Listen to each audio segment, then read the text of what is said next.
Hello guys, my name is Nikhil. आज हम पढ़ने जा रहे हैं रिकर्जन और बैक ट्रैकिंग की एक प्रॉब्लम देखेंगे। तो स्टार्ट करते हैं। तो सबसे पहले मैं एक कोड लिखता हूँ रिकर्जन का और हम उसको समझने की कोशिश करते हैं कि कैसे उसकी वर्किंग हो रही है और क्या हो रहा है। तो रिकर्जन की प्रॉब्लम के लिए हमको तीन चीज़ें ध्यान में रखनी होती है। पहली चीज़ जो है कि हमको कोई ना कोई ऐसा गोल होगा कि जहाँ हमको कंडीशन होगी, ऐसी कंडीशन होगी जहां मेरे को अपना रिकर्जन को रोकना होगा। मतलब कोई ना कोई ऐसी कंडीशन दे के रखनी होगी जो मेरी डिजायरेबल आउटपुट होगा। ऐसी कोई ना कोई कंडीशन देनी होगी। दूसरी चीज, हम रिकर्जन को बोलेंगे कि ना हम ना एन वैल्यू तेरे को दे रहे हैं और तू एन वैल्यू से बाकी जितनी भी वैल्यूज है वो तू निकाल के हमको दे। तो मैं अभी एक प्रिंट फंक्शन बनाता हूँ और मैं प्रिंट फंक्शन कॉल करता हूँ और इसके अंदर वैल्यू पास कर देता हूँ मैं लेट 5। ओके, तो अभी मैंने ऊपर प्रिंट फंक्शन लिया और ये मेरा क्या काम करेगा, 1 से लेके 5 तक सारी वैल्यू प्रिंट कराएगा। ओके, तो वर्ड मैं प्रिंट लिखता हूँ और यहाँ पर लिखता हूँ इंट एन। ओके, तो सबसे पहले मेरे को कंडीशन देनी पड़ेगी, गोल देना पड़ेगा कि मैं कहाँ जाके अपने रिकर्जन को रोकना है। तो मैं यहाँ लिखता हूँ कि इफ n इक्वल टू 0, अगर n की वैल्यू 0 हो जाती है तो उस केस में मेरे को रिटर्न करना है। ओके, मैंने दूसरी चीज क्या बताई थी कि मैं n वैल्यू रिकर्जन को दूंगा, मतलब nth वैल्यू दूंगा और उससे कहूंगा कि बाकी वैल्यू तू निकाल। ओके, तो अभी n वैल्यू मैंने दे दी है। अब बाकी फंक्शन को वैल्यू मैं दे देता हूं प्रिंट n-1 और यहां मैं प्रिंट करा देता हूं n की वैल्यू को। तो ये काम कैसे करेगा, लेट्स सी। ये हमारा कॉल स्टैक है। तो सबसे पहले हमारा मेन फंक्शन कॉल होगा, मेन के बाद हमारा प्रिंट 5 कॉल होगा, प्रिंट 5 के बाद प्रिंट 5 यहाँ आएगा। ये देखेगा कि n की वैल्यू 0 है, नहीं है अभी n की वैल्यू, तो ये n की वैल्यू को एक कम कर देगा। तो मतलब यहाँ प्रिंट 4 कॉल हो जाएगा, तो यहाँ हो जाएगा प्रिंट 4। अगेन ये चलेगा और अब मेरी वैल्यू हो जाएगी प्रिंट 3। तो ये प्रिंट चलता रहेगा, प्रिंट 2, एक बार और कम हो जाएगी वैल्यू, फिर हो जाएगा प्रिंट 1। जैसे वैल्यू प्रिंट 1 होगी तो अगली बार जो मेरी वैल्यू हो जाएगी वो हो जाएगी 0, 1 - 1 0। तो मैंने कह रखा कि जब कभी भी 1 - 1 0 हो जाए तो रिटर्न करना है। अब रिटर्न करना है तो इसका मतलब क्या है कि ये वापस से नीचे की तरफ जाना है। तो अभी मेरा फंक्शन जो ये नीचे वाली है वो अभी भी जो नीचे वाली लाइन है सी आउट एन, ये अभी तक मेरी चली नहीं है। चली नहीं है मतलब अब तक ये जो लाइन है ये एग्जीक्यूट नहीं हुई है। तो सबसे पहले ये लाइन एग्जीक्यूट होगी प्रिंट 1 के लिए, तो मेरा आउटपुट आएगा 1। उसके बाद ये एग्जीक्यूट होगी प्रिंट 2 के लिए 2, फिर होगी प्रिंट 3 के लिए 3, फिर 4 के लिए, 5 के लिए। तो ऐसे मेरा कोड रिकर्जन वर्क करता है। तो हम तो हम देखते हैं कि हम इनबिल्ट स्टैक को कैसे यूज करते हैं। तो इनबिल्ट स्टैक को यूज करने के लिए हमको एक हेडर फाइल डालनी होती है, हैश इंक्लूड स्टैक। ओके, अब जो मेरी स्टैक होती है उसको मेरे को डिफाइन करना होता है। तो मैं कैसे लिखता हूँ कि स्टैक लाइक, अब स्टैक का कोई ना कोई डाटा टाइप होगा, तो मैं अगर स्टैक का डाटा टाइप लिखता हूँ इंटीजर इस क्वेश्चन में, तो मैं इस इंटीजर को सिंपल लिख देता है s1। और अब मैं स्टैक के अंदर कोई भी ऑपरेशन परफॉर्म कर सकता हूँ। लाइक अगर मेरे को पुश करना है तो मैं लिख देता हूँ s1.push, अगर पॉप करना है तो s1.pop। ओके, और अगर मेरे को अपनी स्टैक को प्रिंट कराना है तो मैं लिखता हूँ कि while जो मेरा स्टैक है जब तक एम्प्टी ना हो तो s1.empty। ओके, कि जब तक मेरा स्टैक एम्प्टी ना हो, जैसे कि मेरा ये स्टैक है, तो मैं सबसे पहले क्या करूंगा, सी आउट कर दूंगा जो भी मेरा अभी टॉप में होगा और मैं पॉप कर दूंगा, s1 डॉट पॉप। तो ऐसे करके मैं स्टैक को प्रिंट करा सकता हूँ। तो बैक ट्रैकिंग की प्रॉब्लम को समझने के लिए कि बैक ट्रैकिंग होती क्या है, मैं एक स्टैंडर्ड क्वेश्चन ले रहा हूँ जिसका नाम है सबसेट सम प्रॉब्लम। तो इस प्रॉब्लम में है क्या कि मेरे पास एक गिवन एरे है और उस गिवन एरे और मेरे पास एक सम है। तो मेरे को क्या करना है, मेरे को ऐसे सबसेट बनाने हैं एरे के अंदर जिनका सम इस सम के इक्वल हो जाए। तो इस क्वेश्चन को सोल्व करने की मेरी पहली अप्रोच होगी, वो होगी मेरी रिकर्जन के थ्रू। तो रिकर्जन के थ्रू में क्या होगा कि मेरे पास हमेशा दो कंडीशन होगी, या तो मैं नंबर उसमें ऐड करूं या ना करूं। तो पहले वन में मैंने 3 ऐड किया तो मेरे पास कितना हो गया 4। ओके, या मैं ऐड ना करूं, तो ऐड नहीं करूंगा तो मेरे पास कितना हो जाएगा 1 ही रहेगा, ऐड नहीं किया तो। अब मैंने इसमें 5 ऐड किया तो ये हो गया मेरे पास 9, और अगर ऐड नहीं कर रहा हूं तो मेरे पास रहेगा 4। सिमिलरली मैं इसमें ऐड करता हूं, ये हो जाएगा मेरे पास, ये हो जाएगा मेरे पास 6 और ये रहेगा मेरे पास 1। ओके, अब मैं इसमें 7 ऐड करता हूँ तो ये हो जाएगा 16, ये हो जाएगा मेरे पास 9, ये हो जाएगा मेरे पास 11, अगर ऐड नहीं करूँगा तो 4, ये हो जाएगा मेरे पास 30 और ऐड नहीं करूँगा तो मेरे पास रहेगा 6, ये हो जाएगा मेरे पास 7 और ये हो जाएगा मेरे पास 8 और ये रहेगा मेरे पास 1। तो ये मेरी प्रॉब्लम सोल्व होके आ रही है। लेकिन इस प्रॉब्लम को सोल्व करने के लिए मेरे को कितने स्टेप्स की जरूरत पड़ी, 1 2 3 4 5 6 7 8 स्टेप की जरूरत पड़ी। ये अभी तो मैं कह सकता हूं कि इसकी कॉम्प्लेक्सिटी 2 की पावर n है। तो ये बहुत ही ज्यादा टाइम कंज्यूमिंग है। इस प्रॉब्लम को सोल्व करने के लिए मैं बैक ट्रैकिंग का यूज करूंगा। तो मतलब क्या है कि अगर मेरे पास सम जो है, अगर मेरा सम 8 है और इसका सम अगर 9 हो रहा है, तो कहने का मतलब ये है कि मैंने ये जो चूज किया है ये गलत चूज किया है। मैं बैक ट्रैकिंग की प्रॉब्लम समझने के लिए कह सकता हूं कि मान लो मेरे पास एक कोई भी रोड है, रोड के 2 रास्ते हैं और इसके आगे 3 रास्ते हैं। तो अगर मेरे पास यहाँ आने के पास 2 ऑप्शन, या तो मैं यहाँ जाऊं या यहाँ जाऊं। अगर मैं इधर चला गया और मेरे को बाद में पता चला कि रास्ता गलत है तो मैं वापस यहाँ आ जाता हूँ। तो ये क्या कर रहा हूँ, मैं बैक ट्रैक कर रहा हूँ पिछले पोजीशन पे, पिछले पॉइंट पे। अब मैं यहाँ से 2 जगह जा सकता हूँ, या तो यहाँ जाऊँ या यहाँ जाऊँ।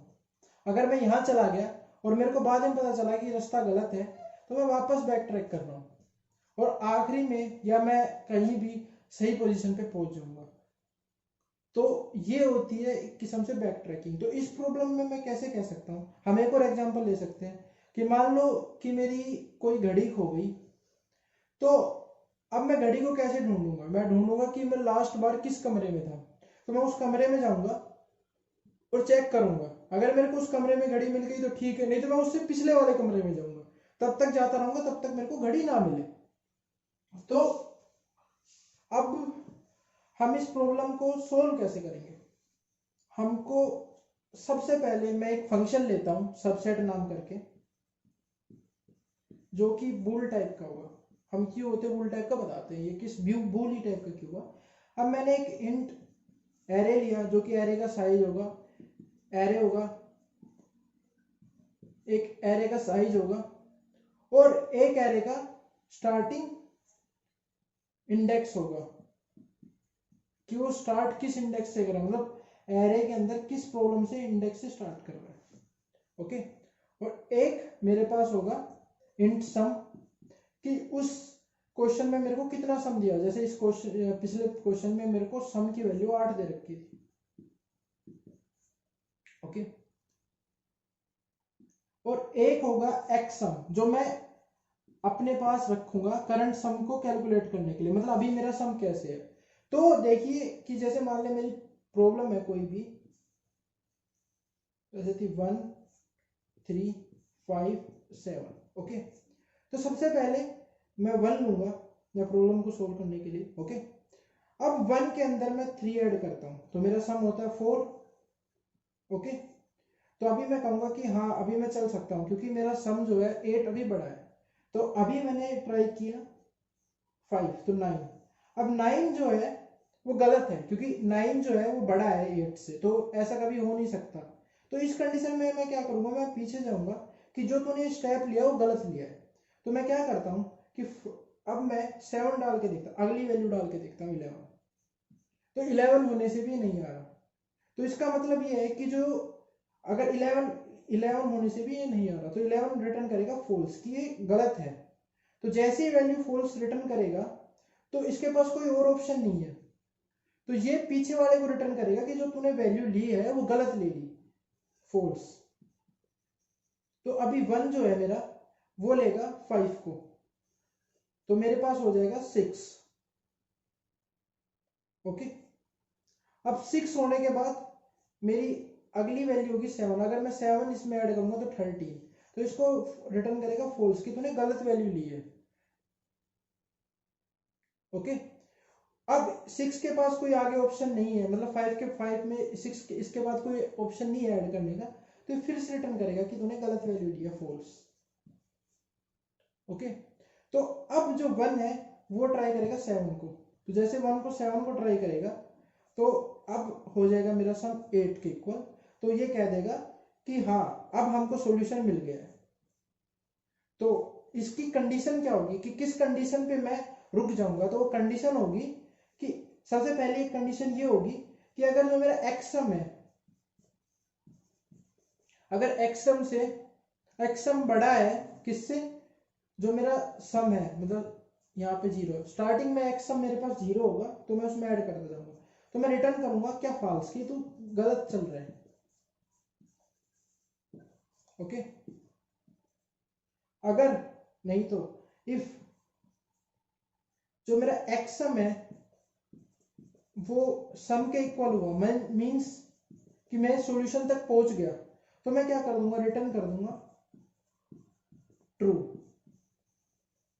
ओके, अब मैंने रिकर्जन में बताया था, अब एक इस नंबर के लिए मैं कितनी वैल्यू ट्राई कर रहा हूं, पहले मैंने इसको ट्राई किया, फिर इसको ट्राई किया, फिर इसको ट्राई किया, तो मेरे को लूप चलाना पड़ेगा। जो करंट इंडेक्स है, करंट इंडेक्स में 0 से मान के चल रहा हूं, तो मेरे को लूप चलाना पड़ेगा कि for int I equal to index से लेकर के I greater than equal to जो भी एन की वैल्यू है और आई प्लस प्लस। ओके, तो अभी स्टार्टिंग में मैंने रिकर्जन में बताया था कि मैं दो चीजें करता हूँ, एक मैं खुद डालता हूँ, बाकी रिकर्जन अपने आप डाल लेता है। तो मैं यहाँ पर एक स्टैक का यूज कर रहा हूँ, इनबिल्ट फंक्शन होता है स्टैक। तो मैं सबसे पहले क्या कर रहा हूँ कि 1 वैल्यू को स्टैक में पुश कर दे रहा हूँ, तो मैं स्टैक का नाम दे देता हूँ जैसे S1। तो मैं S1 डॉट पुश, स्टैक के अंदर पुश कर रहा हूं मैं a ऑफ i। ओके, तो अभी स्टैक में पुश हो गया 1। अब मैंने कहा कि बाकी मैं एक वैल्यू पुश करूंगा, बाकी रिकर्जन मेरे को लाके देगा। तो रिकर्जन कैसे लाके देगा, मैं यहां चेक करता हूं कि इफ जो मेरा सबसेट है,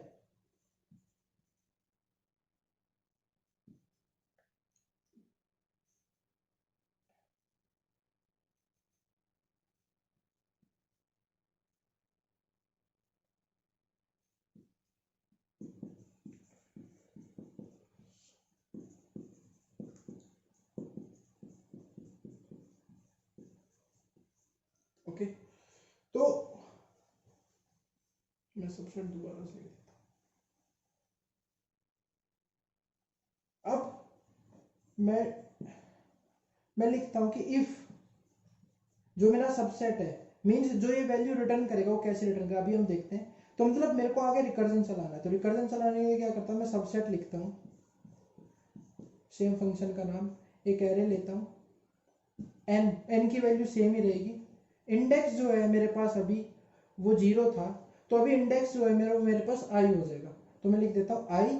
और अभी मेरे को एक आगे बढ़ना, मींस यहाँ से मेरे को एक आगे बढ़ना, तो इंडेक्स की वैल्यू हो जाएगी आई प्लस वन, कि आई प्लस वन के लिए मेरे लिए निकाल के ला दो।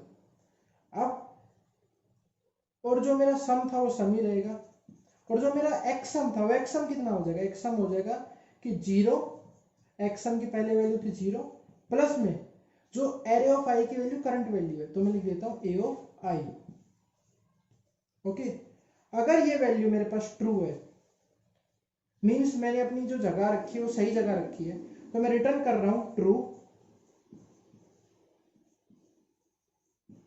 नहीं तो मैं ये कहूंगा कि जो तूने लास्ट वैल्यू रखी है वो गलत रखी है, तो मैं क्या लिखता हूं, नहीं तो मैं जो S1 के अंदर जो टॉप में एलिमेंट है उसको पॉप कर दे रहा हूं। ओके, तो इसको समझने के लिए हम देखते कैसे हो गया। तो सबसे पहले मेरे पास 1 आया, तो S1 डॉट पुश में 1 पुश हो गया। अब इसने 3 को पुश कर दिया, तो यहाँ 3 पुश हो गया और टोटल सम हो गया मेरे पास 4। ओके, अब इसने 9 पुश किया, जैसे ही इसने 9 पुश किया, यहाँ 5 पुश किया, तो ये जो सम है ये इससे बड़ा हो गया, तो ये रिटर्न करेगा वैल्यू फॉल्स। अगर इसने फॉल्स वैल्यू रिटर्न की, तो जो लास्ट वैल्यू होगी स्टैक के जो टॉप में वैल्यू रहेगी उसको मैं पॉप करा दूंगा, तो ये यहां से बाहर आ जाएगा। ओके, अब इसके बाद मैं फिर से वैल्यू पुश करूंगा, वो होगी मेरे पास 7। अब 7 पुश करने के बाद भी जो सम है मेरा वो बड़ा हो जाएगा, सम मेरा 11 हो जाएगा, वो चाहिए था वो, तो फिर से रिटर्न करेगा ये फॉल्स वैल्यू। तो फॉल्स वैल्यू रिटर्न करने के बाद मेरे को पता चलेगा कि ये वैल्यू भी बड़ी हो गई, तो मैं इस केस में क्या काम करता हूँ कि फिर से जो टॉप एलिमेंट है उसको पॉप कर देता हूँ। तो अब मेरे पास ये लूप एक बार चल चुका है, तो मेरी कोई वैल्यू बची नहीं है। तो अभी जो फिर से ये क्या वैल्यू रिटर्न करेगा, जो 3 है वो पॉप हो जाएगा स्टैक से। ओके, अब 3 जब स्टैक से पॉप होगा तो अगला एलिमेंट होगा मेरे पास, वो होगा, मैं इसमें पुश करूंगा 5। ओके, तो अब हो गया मेरे पास 6। ओके, फिर 6 और 7 13, तो बड़ा हो जाएगा, तो सेम ऐसे चलता रहेगा और आखिरी में मैं सॉल्यूशन तक पहुंच जाऊंगा, जैसे 1 और 7 आएगा इसके अंदर लास्ट में, तो उस तक मैं सॉल्यूशन तक पहुंच जाऊंगा। ये एक किस्म से मेरा ओवरव्यू है कि कैसे मेरा कोड चल रहा है, क्या क्या चल रहा है। तो सबसे पहले मेरे को कंडीशन चेक करनी है कि सम बड़ा है या नहीं है, और ये जो स्टेप है, ये लास्ट वाला स्टेप, इसको मैं बैक ट्रैकिंग बोलता हूँ। बैक ट्रैकिंग का मतलब कि जो मैंने डिसीजन लिया है वो गलत लिया है, तो उस डिसीजन को जाके ठीक कर।